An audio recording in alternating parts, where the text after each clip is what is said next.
referirse a la sociedad humana.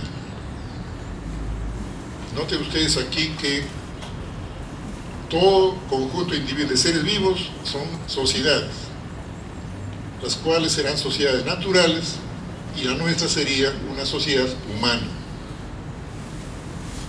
Nuestra manera de enfocar el asunto también es diferente. Para nosotros la sociedad es solamente la formada por hombres, o sea, por personas. Lo que los animales forman no son sociedades, sino sistemas multiindividuales. Los hombres formamos un sistema supraindividual. Supraindividual significa un sistema de muchos individuos organizados por una clase de información. Y esa clase de información es información social. Entonces imaginemos que hace unos 100.000, unos 70.000 años, los seres humanos dieron origen a esta sociedad, en el sentido de que inventaron la información social. Pero una vez que existe la información social, esta información organiza a todo el mundo, a todos los seres humanos, y los transforma en seres sociales.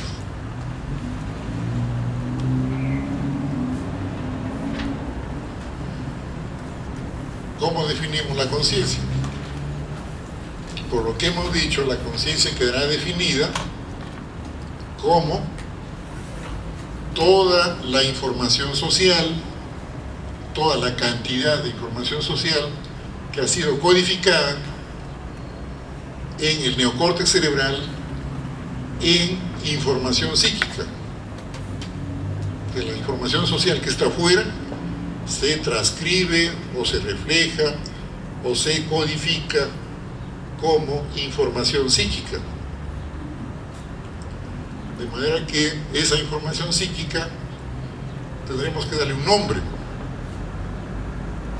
Y lo que decimos es que es una información psíquica consciente,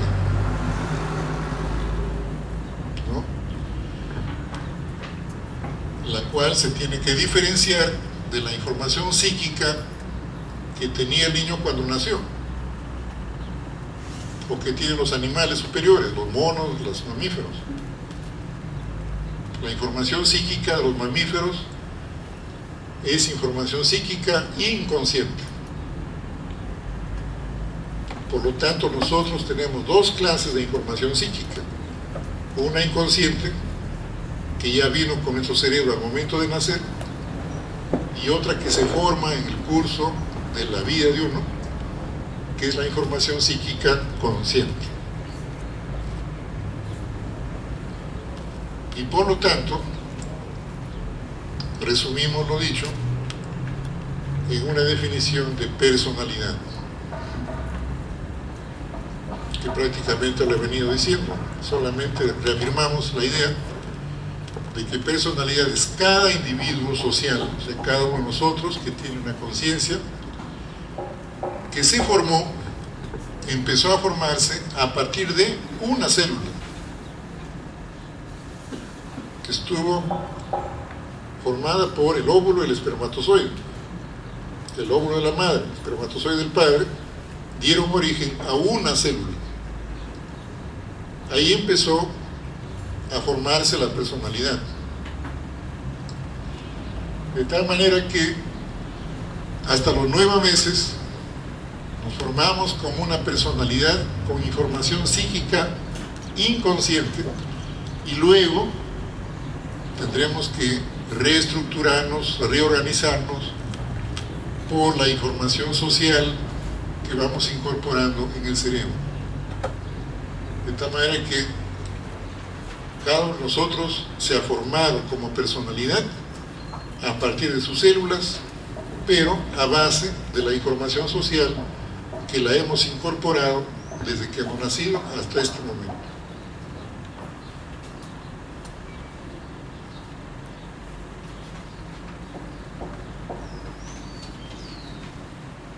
¿Cómo está formada nuestra conciencia? Como hemos visto, ya la conciencia no es darse cuenta.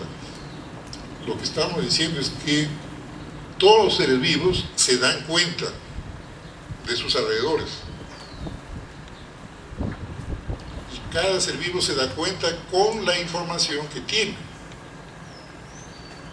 Una hormiga no tiene información psíquica, por ejemplo, tiene información neural, tiene sistema nervioso.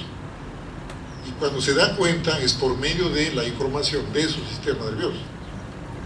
Acérquense a una hormiguita, le acerca un hilo, un pelito, y lo hacen que desvíe su camino y se vaya por otro lado. Se da cuenta que alguien lo está empujando. Pero ese darse cuenta es por la información neural de su sistema nervioso. Un ratón, apenas lo vemos, se asusta. Se da cuenta que estamos allí, que lo estamos amenazando, ¿no? Ese animalito se da cuenta por medio de la información psíquica inconsciente que tiene en su cerebrito. El chimpancé se da cuenta de que lo amenazan o que hay una culebra por ahí, que hay otros animales que están dando vueltas por allá. Entonces se dan cuenta de todo y empiezan a jugar entre ellos porque se dan cuenta que están con sus congéneres. Pero ese darse cuenta es por medio de información psíquica inconsciente. El hombre es el único que se da cuenta conscientemente. Eso quiere decir que nos damos cuenta por medio de la información social que tenemos en nuestra cabeza. Si no tenemos una información apropiada en nuestra cabeza, no nos damos cuenta. Por ejemplo, hay mucha gente que no se da cuenta qué significa la corrupción. Y dice, viva los corruptos, ¿no? Porque con eso estamos mejor.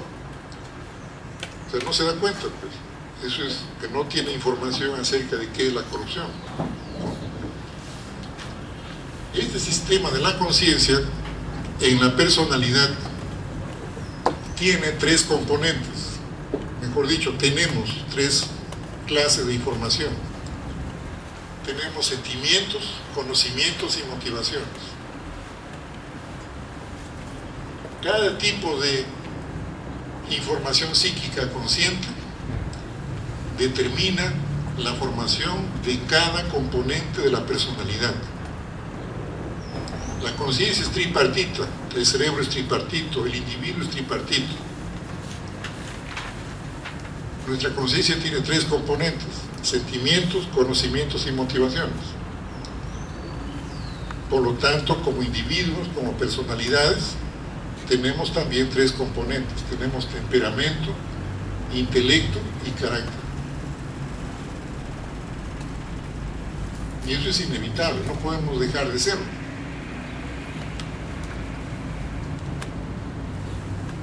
En esta corteza cerebral vemos que ya no se parece a la del mono, porque este cerebro es tripartito. Aquí hay un sistema fonativo volitivo, donde están las motivaciones. Aquí tenemos un compartimiento cognitivo, acá, cognitivo productivo, que son los conocimientos. Y aquí tenemos un componente más. Ya lo dije, aquí tenemos el componente más, que es el sistema afectivo emotivo de los sentimientos.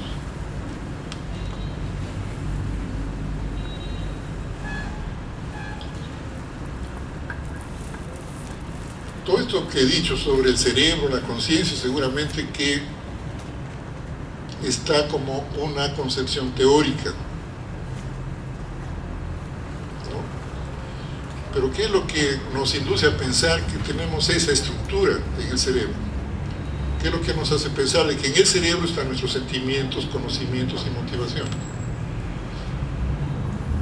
Nosotros podemos deducir que tenemos sentimientos, conocimientos y motivaciones porque, así como nos damos cuenta nosotros mismos, otros que nos ven igualmente se dan cuenta que uno mismo tiene conocimientos, sentimientos y motivaciones.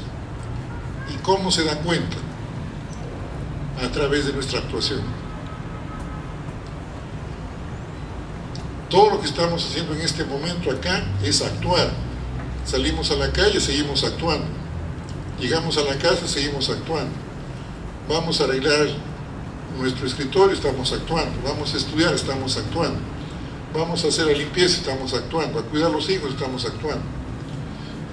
En nuestro concepto, actuar no es irse a un escenario, subir allá y actuar como en drama.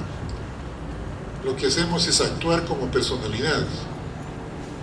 El niño cuando va al colegio actúa, cuando toma apuntes actúa, cuando da examen actúa, cuando responde preguntas actúa, cuando hace ejercicios actúa. Porque la actuación es la actividad del individuo, la actividad de la persona, que depende de su conciencia.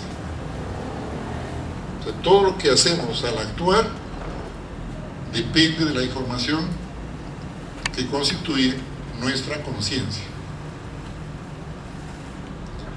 Ahora, pero nosotros actuamos, decimos entre comillas, conscientemente.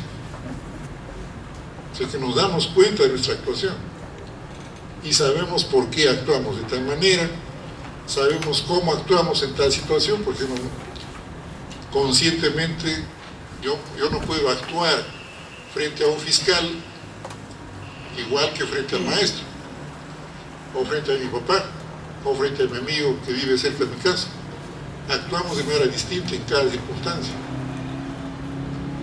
Esa actuación depende entonces de nuestros sentimientos, de nuestros conocimientos y de nuestras motivaciones, ¿no? Pero estos sentimientos, conocimientos y motivaciones no se expresan directamente en la actuación, sino que previamente nos damos cuenta de la situación para actuar. Y a eso le llamamos percepción. Luego imaginamos y de qué se trata esto. Y luego pensamos cómo tenemos que actuar. En este instante, cada segundo que pasa, cada uno de ustedes, igual que yo, está percibiendo, está imaginando, está pensando y está actuando. ¿Por qué tenemos esa capacidad? Porque tenemos información. La información que decimos, que hemos mencionado, sentimientos, conocimientos y motivaciones están codificadas en una memoria neocortical. Está en esta sustancia gris del cerebro. Ahí está guardada la información. Pero la información guardada no se expresa directamente en la actuación, sino ocasionalmente. Normalmente, la información que está guardada en la memoria se activa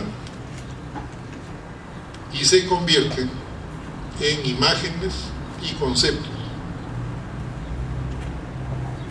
¿no? Esas imágenes y conceptos que están en nuestra cabeza, usualmente decimos están en la mente,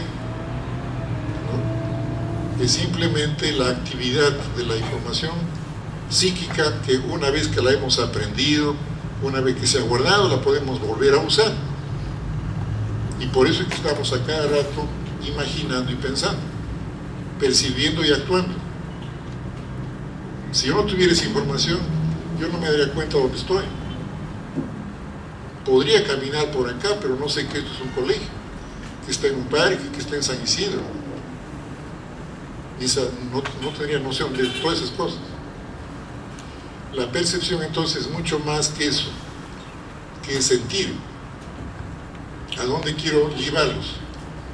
Quiero convencerlos de alguna manera que al no tener conciencia los animales no pueden percibir, ni imaginar, ni pensar, ni actuar conscientemente. Eso acentúa la diferencia que hay entre el hombre y el animal, ¿no? Porque esta capacidad que tenemos de imaginar y pensar, y sobre todo de tener información social para imaginar y pensar, no puede ocurrir en ninguna especie animal, simplemente porque no tienen información social. De manera que demos gracias que hace 70.000 años los seres humanos inventaron la información social, es la que ahora tenemos que aprender y guardar en nuestra cabeza.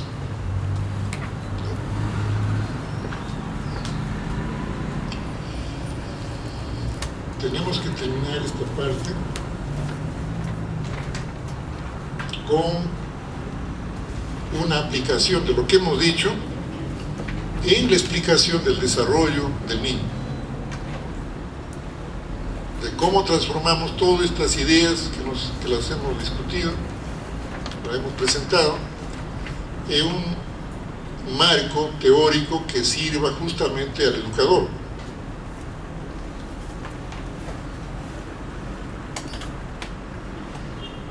Según las teorías clásicas, el niño forma su personalidad por etapas, ¿no? El niño forma su personalidad. Estará, ¿cómo lo diríamos ahora? ¿Cómo lo reformulamos? ¿Cómo reformulamos la idea? Usando la misma palabra que están ahí, sin agregarle nada más que lo que está ahí.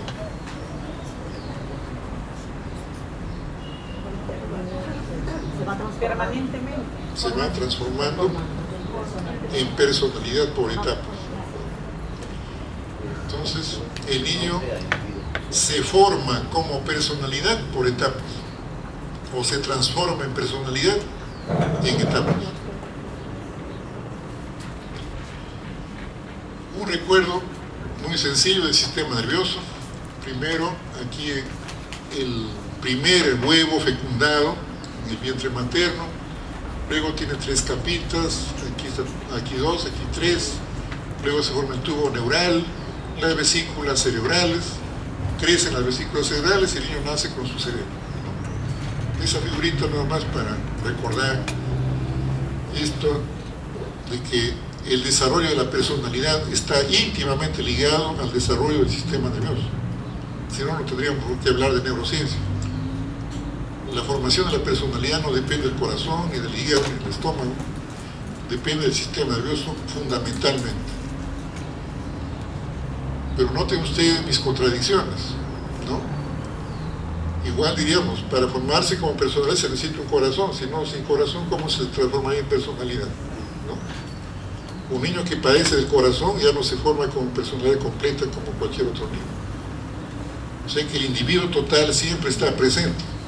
Lo que estoy recalcando aquí es la importancia del sistema nervioso en la determinación de la personalidad. Aquí, para aumentar más la figurita, a los 25 días, este es el sistema nervioso así, a los 35 días, 40 días, a los 2 meses, y hay 2 hemisferios cerebrales muy pequeñitos, medirán pues menos de medio centímetro. Luego va creciendo a los 3 meses en que el niño ya empieza a moverse, a patear en el vientre materno.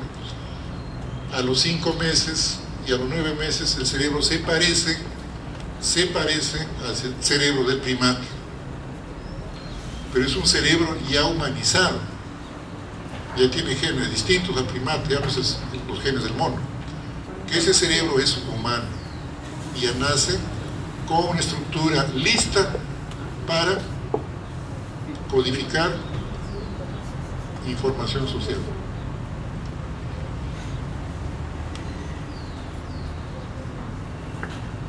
Aquí están las 3 teorías clásicas del desarrollo para señalar la coincidencia de las 3 teorías en ciertas nociones básicas. Aquí cada autor se refiere a un eje de desarrollo. Aquí el eje es afectivo, aquí el eje es cognitivo y aquí el eje es conativo, motivacional. Es como si cada autor hubiera tomado como eje un componente de la conciencia. Aquí todo es afectivo, aquí todo es cognitivo y aquí todo es conativo. La congruencia de Wallon es justamente el haber pensado así, porque que ve el desarrollo de otra manera.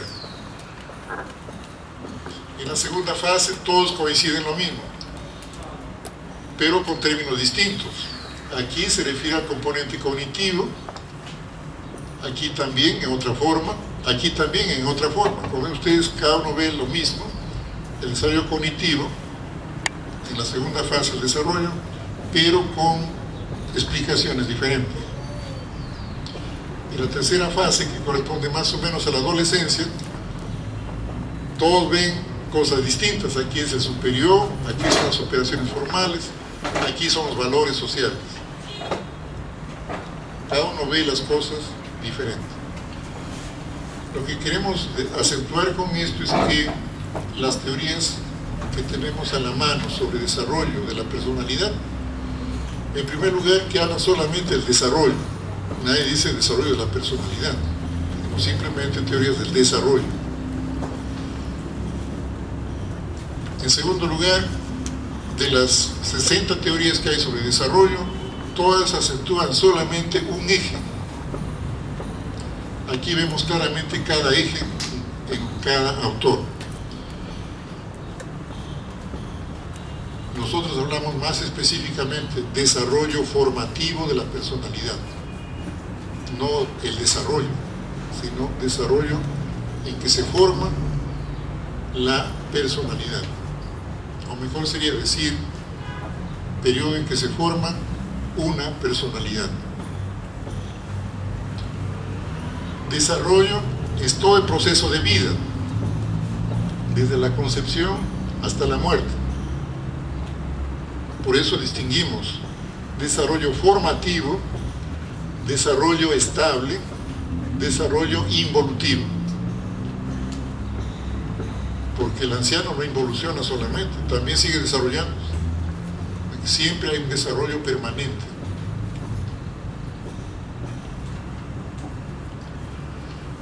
¿Qué es lo que hemos dicho a lo largo de la primera parte? Que el individuo social, o sea, nosotros tenemos información genética, metabólica, neural, psíquica e inconsciente. Este es el punto de quiebre, si queremos presentarlo así.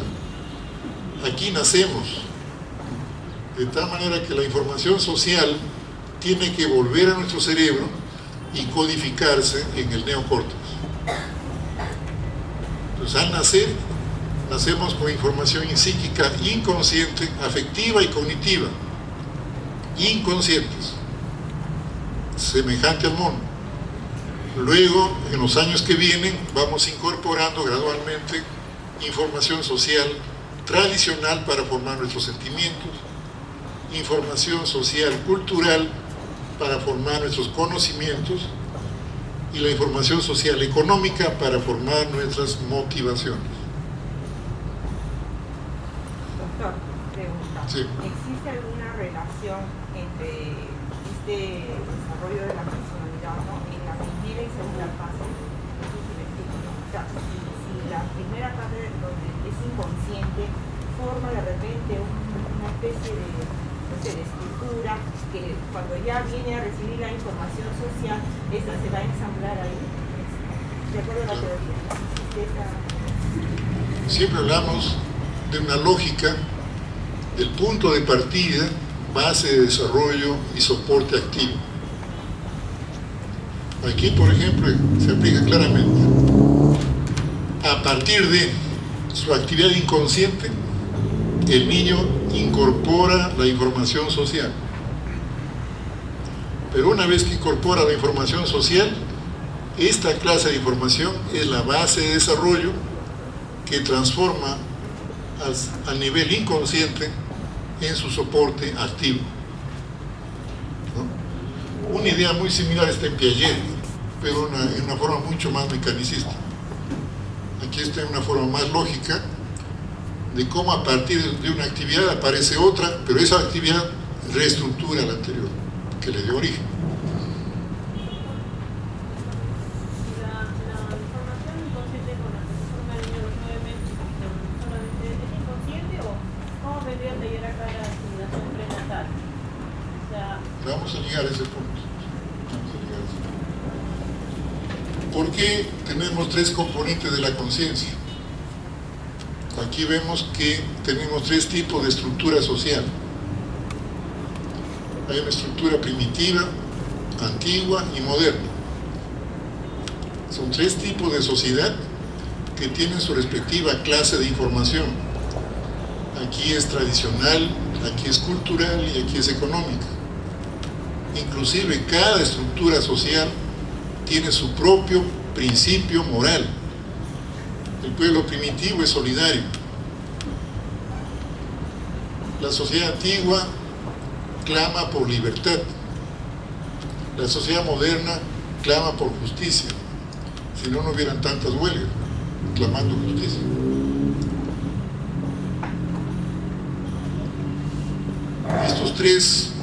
Estas tres estructuras sociales determinan que el niño ingrese a cada estructura progresivamente.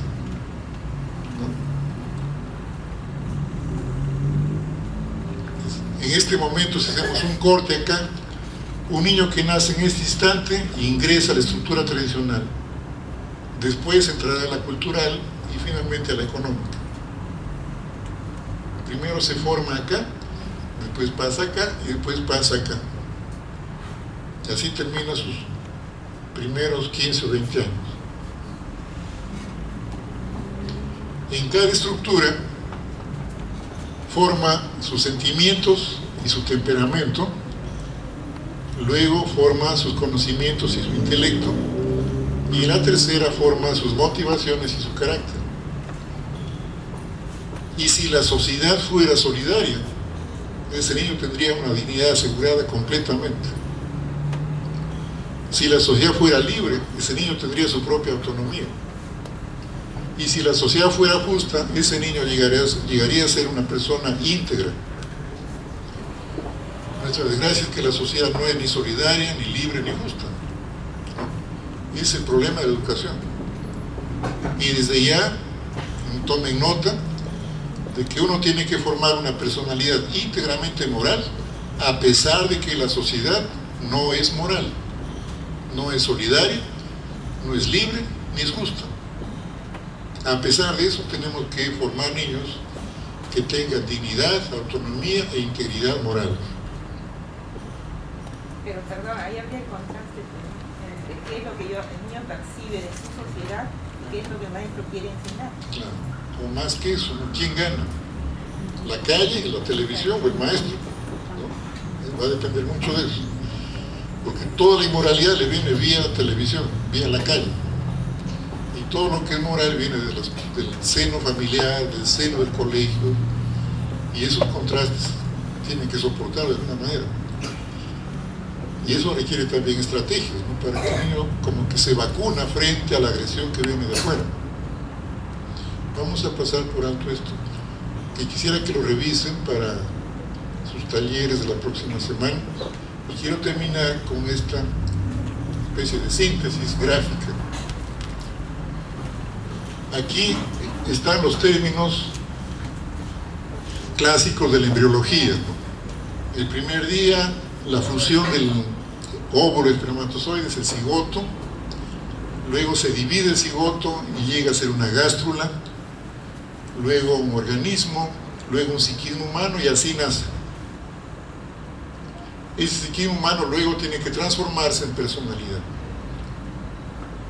El criterio que usamos acá como principio del desarrollo es que cada ser vivo se transforma sucesivamente. El cigoto se transforma en gástrula, se transforma en organismo, el organismo se transforma en un psiquismo humano y el psiquismo humano se transforma finalmente en una personalidad.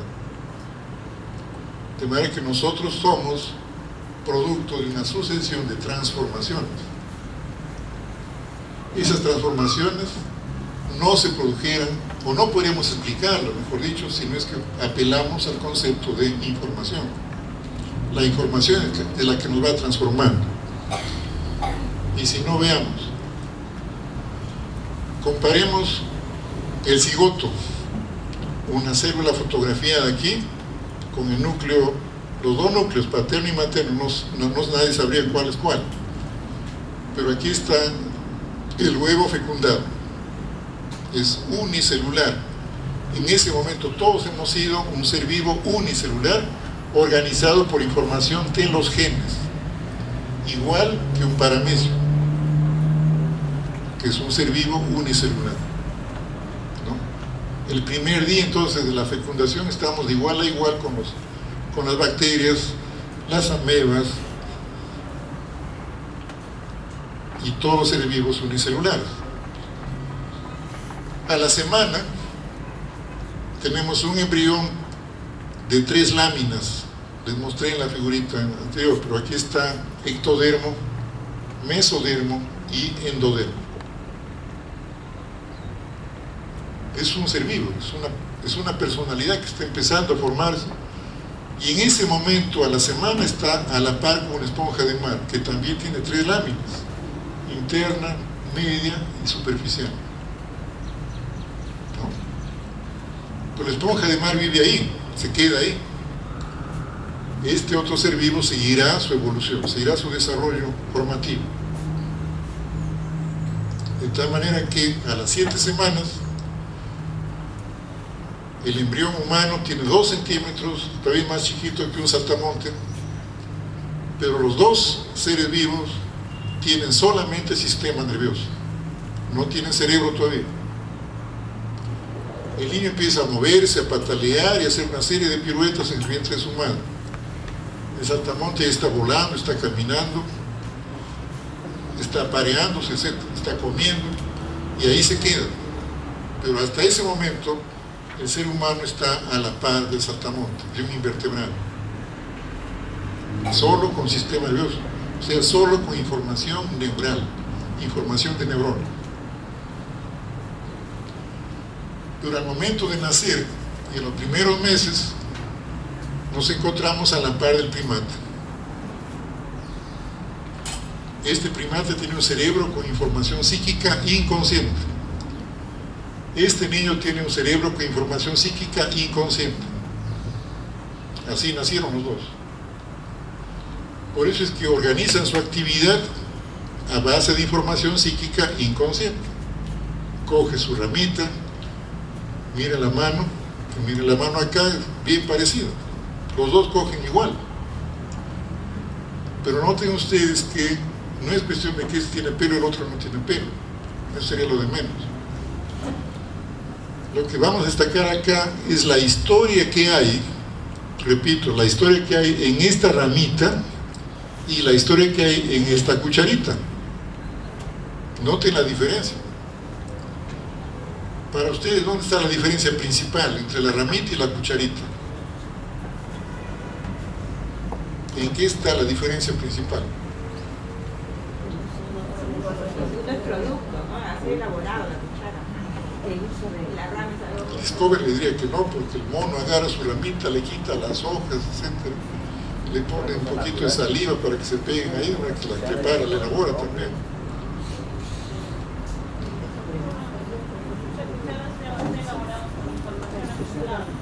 Claro, por ahí empezamos de que para hacer cucharas hay fórmulas especiales, hay máquinas especiales. Otra diferencia más fundamental que esa.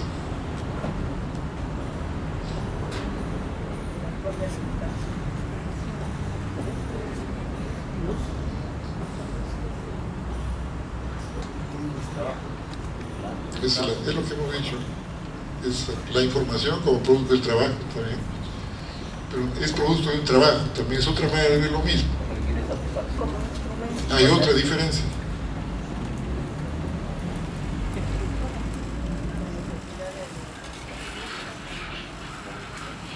Otra diferencia. Suspendemos el seminario si no me dan otra diferencia.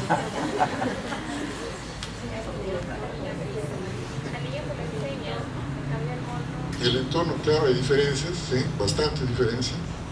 Pero la cucharita estamos diciendo. Le enseñaron. Le enseñan a usarlo. ¿Ah? Y el primate nace con ese instinto. En cambio, el niño le No, enseñan a usarlo. porque hasta ahí todavía los dos están haciendo intentos por aprender, la agarra la cucharita. Es una diferencia, hay pequeñas diferencias, y habrá decenas de diferencias. Pero quiero que me digan una que es la fundamental de todo. necesita. Por El limitación. alimento. Satisfacer su necesidad. El niño está imitando. Es una diferencia. Todas son diferencias las que me dicen, por si acaso. Pero hay una que quisiera que la digan. Una especial. El niño es la que está usando la cuchara porque ha visto usar a los padres. El mono también. Aprendizaje adquirido. El mono también. Quizás esto de la forma como está tomando la cuchara se va a ir transformando a medida que pasa el tiempo. Es otra diferencia. Es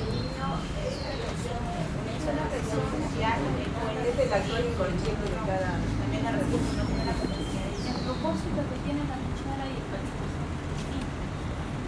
No, los dos va a llevar comida a la boca. El niño toma conciencia de lo que está haciendo. También es una diferencia. El actor inconsciente de cada. Por eso. Tengo que decir, Tiene hambre, si no, nos quedamos en... Tiene hambre, con la alimento. La diferencia principal es que el papá ha tenido que gastar su plata para comprar en el mercado esa cuchara.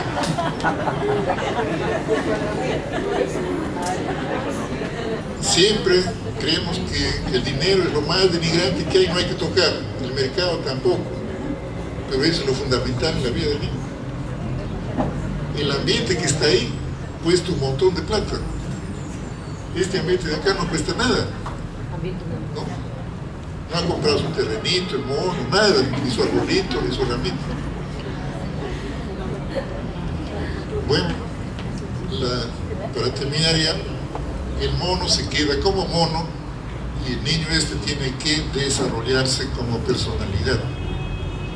Tiene que pasar por relaciones tradicionales de la familia, la comunidad, el vecindario, la parentela. Luego tiene que ir al colegio y luego tiene que aprender a trabajar. No sé si leen acá, quiero ser como tú, le dice a su papá, en lo que era BOM, era la propaganda de BOM. Papá, quiero ser como tú, le dice, el día del padre. Pero para que sea como su papá, tiene que aprender. ¿Ah? ¿Qué tiene que aprender aquí? A trabajar. Tiene que aprender a trabajar.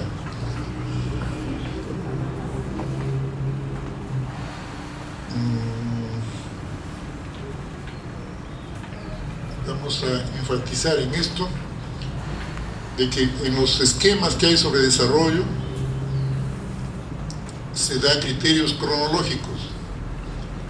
De tal año a tal año es la infancia, de tal año a tal año la niñez, etcétera, etcétera. Y todo el mundo se cruza, no saben qué año termina cada cosa. Como las edades varían tanto de una cultura a otra, es que vamos a definir solamente por lo que sucede en la conciencia del niño en esa etapa. En la infancia se forma el componente afectivo de la conciencia. El niño forma su estructura de sentimientos. Y así se forma el primer componente de su personalidad, su temperamento. En la niñez es el periodo durante el cual el niño forma el segundo componente de su conciencia, su sistema cognitivo, y así forma su intelecto, su componente intelectual. Y en la adolescencia es el periodo en el cual se forma el tercer componente de la conciencia, el componente cognitivo, de las motivaciones. Y en esa etapa forma su carácter. ¿Cuánto tiempo demora cada uno? Va a depender completamente de condiciones sociales, sobre todo económicas. Un niño puede ser ya una personalidad con los tres componentes a los 12, 14 años, cuando empieza a contribuir al sostenimiento de la familia en su casa. ¿No? Otro puede ser un parásito hasta los 30 años y sigue siendo el jovencito, el hijo de la familia. Sigue siendo un niño, como el niño bohito. En resumen, entonces, esto también quiero que lo revisen ya en paciencia, en su casa. Tenemos estos 2 días, sábado y domingo, para revisar todo esto, le rogaríamos, le estoy transmitiendo la idea de los organizadores de que en la siguiente semana lo que digamos el día anterior tiene que aplicarse ya en este taller en grupos, de tal manera que vamos a tomarnos un descanso. Y en la segunda parte, que es más corta, habrá tiempo para hacer preguntas y vayan ustedes dándole vueltas al asunto y tengan su pregunta lista. Bien. Bueno, un fuerte aplauso por favor.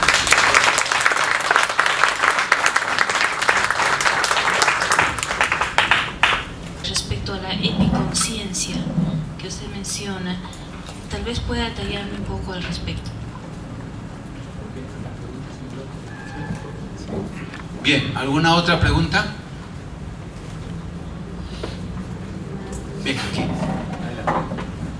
Doctor, tengo una inquietud sobre el organismo vivo y el no vivo, o sea, la persona cuando está viva y cuando está muerta.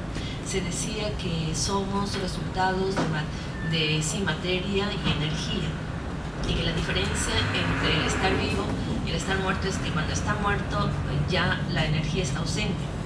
Entonces es así. Y si fuera así, yo me pregunto, la característica de las personas adultas de olvidarse de algunas cosas, o sea, de que la memoria vaya fallando, ¿quiere decir que la energía va disminuyendo? Bien, ya tenemos dos preguntas. Por aquí también. Por favor, acérquese. Doctor, solamente para preguntarle, ¿por qué no emplea el término persona y sí personalidad? Bien, adelante, por favor.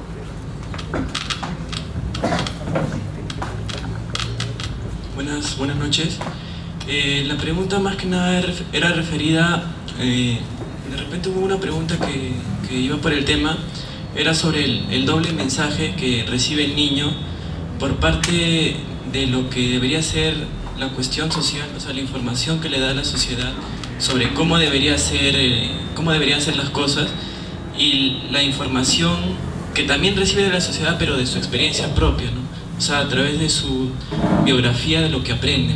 Lo que realmente, por ejemplo, se reproduce esta cuestión de la violencia de repente, ¿no? La agresividad, la forma de hacerlo entender de repente en casa con violencia, con castigos, y supuestamente la otra información que vendría a recibir de la escuela, que es otra información que dice que uno tiene que aprender de una forma distinta, ¿no? O sea, en la escuela de repente algunos docentes, profesores aplican otras técnicas, pero en casa, para que él aprenda, aplican otras técnicas. Entonces como que hay un doble mensaje, un doble discurso, y qué tanto eso afecta al desarrollo de la personalidad. Por aquí creo que teníamos. Doctor, ¿cómo se da el proceso de aprendizaje? Ese que nosotros hacemos en las escuelas, que está en función a la memoria a largo plazo.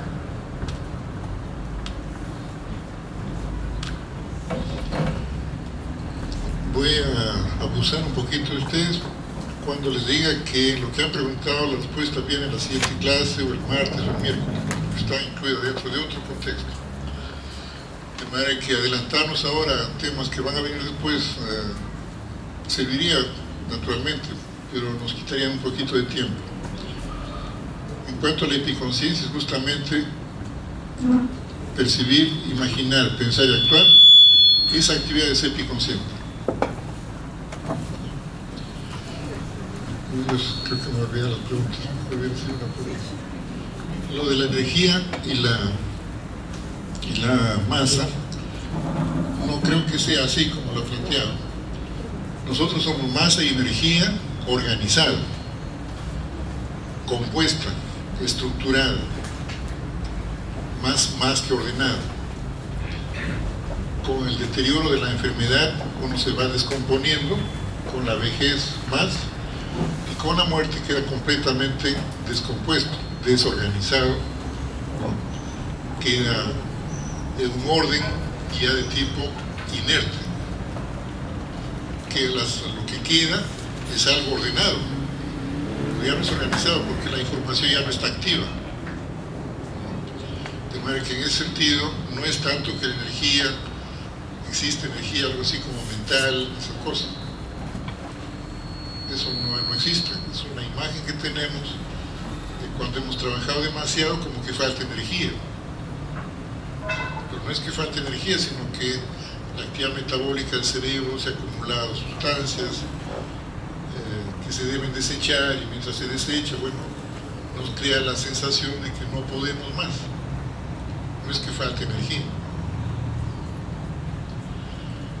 En cuanto a, bueno, la que me acuerdo, memoria y aprendizaje, vamos a ver en los temas que vienen, sobre todo el día lunes y martes, que lo que estamos llamando memoria y lo que vamos a llamar aprendizaje no se refiere a los conceptos tradicionales que usamos. En primer lugar, la memoria no es cuestión de recordar o aprender.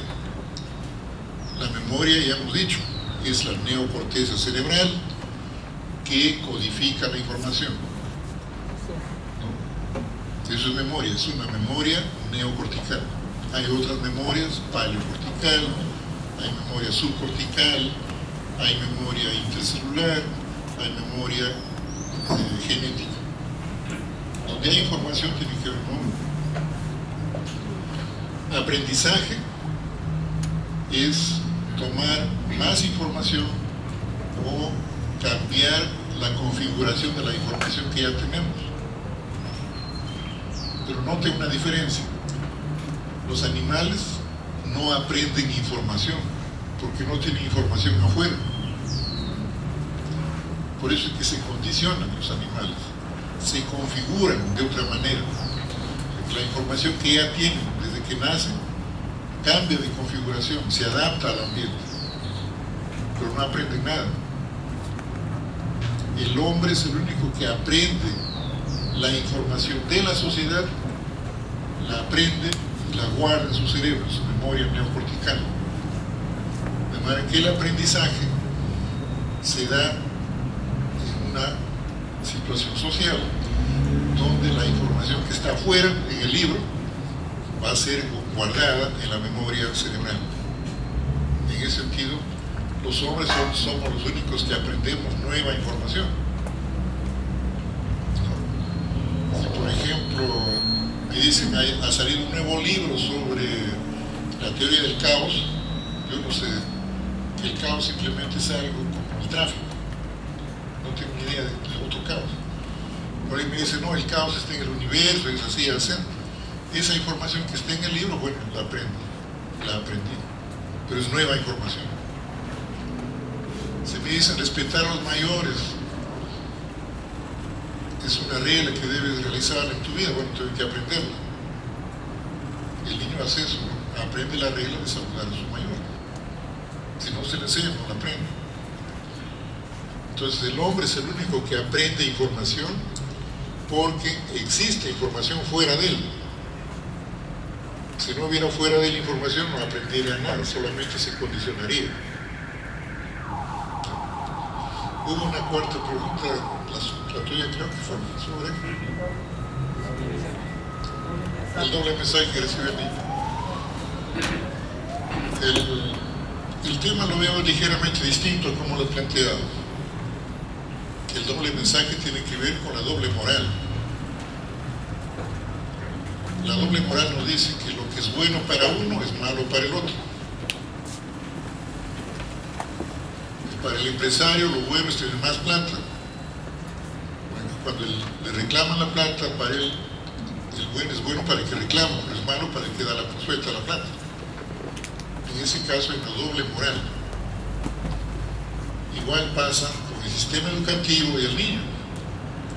Si el niño recibe un tipo de información en su casa y en el sistema educativo se le da otra clase de información, bueno, hay un doble mensaje.